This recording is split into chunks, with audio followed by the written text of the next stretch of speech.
আসসালামু আলাইকুম। আপনারা কেমন আছেন? আশা করি সকলেই আল্লাহ তাআলার অশেষ রহমতে ভালো আছেন।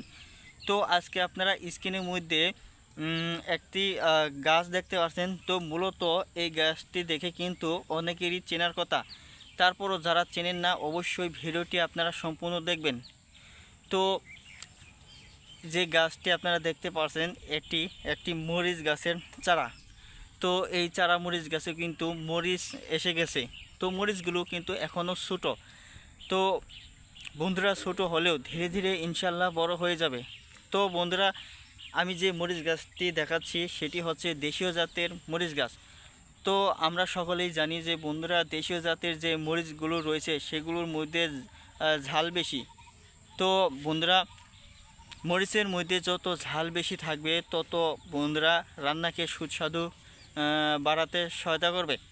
তাছাড়া বন্ধুরা, অন্যান্য যে মরিচগুলো রয়েছে সেগুলোর মধ্যে ঝাল বেশি না থাকায় সেই মরিচ দিয়ে বন্ধুরা রান্না করলেও বা ভর্তা করলেও কোনো সুস্বাদু লাগে না, রান্নার মধ্যে কোনো স্বাদ থাকে না।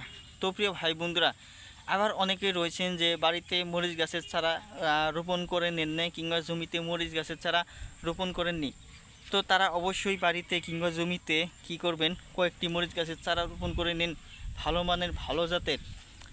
তার কারণ হচ্ছে বন্ধুরা, আপনারা যদি মরিচ গাছ রোপণ করে নিতে পারেন, আপনাদের নিজেদেরই গাছ থেকে মরিচ আসবে এবং সেই গাছ থেকে আপনারা নিয়মিত মরিচ দিয়ে রান্না করে খেতে পারবেন। এতে করে আপনাদের মরিচ কেনার জন্য যে বাড়তি টাকাগুলো খরচ হয়ে যেত তা কিন্তু খরচ হবে না।